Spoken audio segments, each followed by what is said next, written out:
Hello everyone, today we're going to get logged into TinkerCAD. I'm going to show you just some basic things as we get going around it, and there'll be some more videos coming up to show you how to actually do some of the skills that we're going to learn in TinkerCAD. So first you're going to want to go to tinkercad.com, tinkercad.com, and once it loads, click on that Join Now button. Now it's going to load up this screen. I know we're technically in school right now, but skip this in school part and I want you to go on your own. The reason being, if we make the students join a class account, as soon as we're done with our class, all of your stuff will get deleted, which I don't want to have happen. So we're going to go this route, create a personal account and say sign in with Google.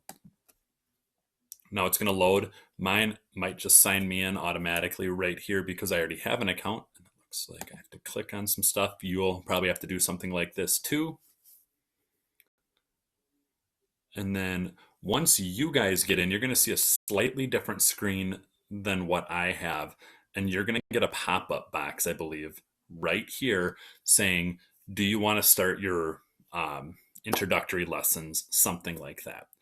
Don't do that just yet. I want you to watch a couple of videos before we get going on those. So close out of that, say don't do it.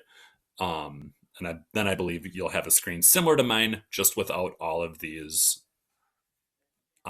different TinkerCAD designs. So we're going to stop right there for this first video, tune into the next video to maneuver some of the basic moves.